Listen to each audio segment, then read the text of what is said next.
जय हिंद दोस्तों, वंदे मातरम। 16 दिसंबर की तारीख कोई बहुत ज़्यादा दूर नहीं है। ये तारीख अवतार के लिए बहुत बड़ी तारीख है, क्योंकि इसी दिन इस मूवी का सेकंड पार्ट रिलीज होने वाला है। अवतार का जब पहला पार्ट आया था तो उसने पूरी दुनिया में तहलका मचा दिया था, कमाई के नए रिकॉर्ड बना दिए थे, तकनीक को उस लेवल पर ले जाके दिखाया था जिस समय पर, मतलब जब वो फर्स्ट पार्ट आया था उस समय उस तकनीक के बारे में कोई सोच भी नहीं सकता था। जिस तरीके से उस मूवी को फिल्माया गया था, चीज़ें दिखाई गई थी, कहानी को जोड़ा गया था, एक नया यूनिवर्स बनाया गया था, वो सभी चीज़ें अपने आप में बहुत कुछ नयापन समेटी हुई थी। ऐसे में अब जबकि उसका सेकंड पार्ट निकल कर सामने आ रहा है तो हर कोई उसके बारे में बात कर रहा है। सुनने में तो ये तक आ रहा है कि इस मूवी के शोज 24 घंटे चलेंगे और इस मूवी का पहला शो रात को 12 बजे ही प्रसारित कर दिया जाएगा।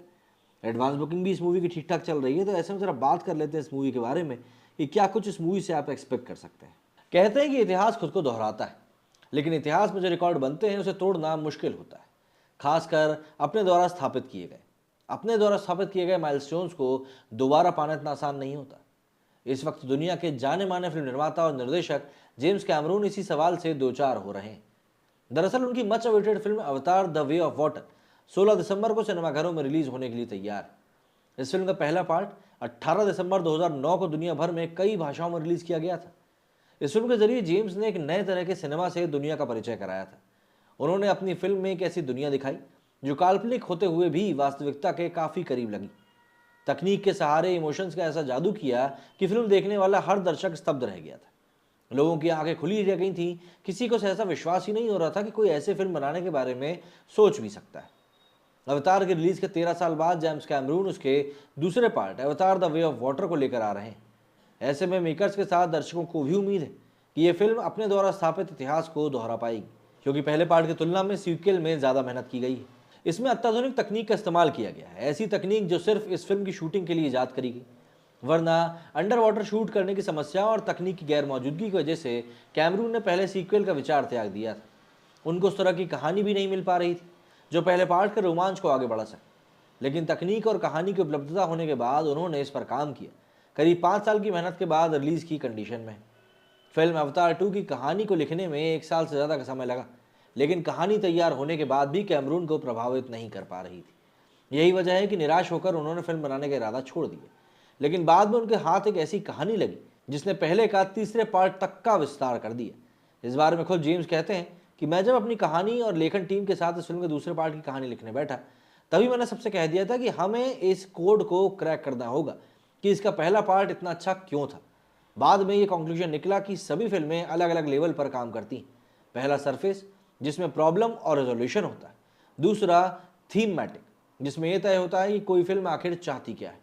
ऐसे मैंने इसके सीक्वल की पूरी स्क्रिप्ट लिखी, उसे पढ़ा और पढ़ने के बाद मुझे एहसास हुआ कि ये लेवल 3 तक नहीं पहुंचती।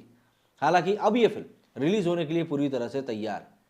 संतोषम परम सुखम, इसका मतलब यह है कि संतोष में ही परम सुख है।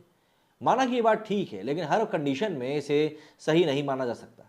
जल्दी संतोष कर लेना आपको इतिहास रचने से रोक सकता है, क्योंकि आप फिर कुछ अलग करने के लिए खास प्रयास करेंगे नहीं। जेम्स कैमरून की बातों से ही समझ लीजिए, यदि जेम्स ने अपनी लिखी पहली कहानी को ही सही मान लिया होता तो शायद वो इतिहास नहीं रच पाते और आने वाले वक्त में रिकॉर्ड बनाने की राह पर नहीं होते। वो तब तक मेहनत करते रहे जब तक कि उनको बेस्ट नहीं मिल गया। उनकी यही खासियत उनको दुनिया के तमाम बड़े फिल्म मेकर से अलग करती है। इसकी वजह से ही विश्व सिनेमा की कालजयी फिल्म बनाने में वो कामयाब हो पाए।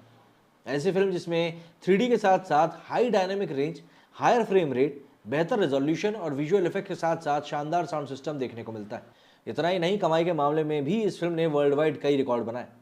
करीब 2000 करोड़ रुपए के बजट में बनी इस फिल्म के पहले पार्ट ने रिलीज के बाद महज 2 महीने में वर्ल्ड वाइड 19,025 करोड़ रुपए की कमाई करी थी। 19,000। इस बार फिल्म का बजट करीब 1909 करोड़ रुपए है। फिल्मी पंडितों का अनुमान है कि फिल्म का सीक्वल करीब 25,000 से 30,000 करोड़ रुपए के बीच का कारोबार कर सकता है। और अगर ऐसा होता है तो ये फिल्म के तीसरे पार्ट के लिए काफ़ी सुखद संकेत होगा, क्योंकि जेम्स कैमरॉन पहले ही कह चुके हैं कि अवतार 2 की कमाई तय करेगी कि इसका तीसरा और चौथा पार्ट बनेगा या नहीं। यदि फिल्म की कमाई कम हुई तो तीसरे पार्ट पर ग्रहण लग जाएगा। एक इंटरव्यू में जेम्स ने कहा था कि फिल्म की कहानी 3 पार्ट्स में पूरी करें, ये फ्रेंचाइजी बनाए। ये आने वाले सीक्वल के बॉक्स ऑफिस प्रदर्शन पर निर्भर करेगा। हम उस समय की तुलना में अब एक अलग दुनिया में।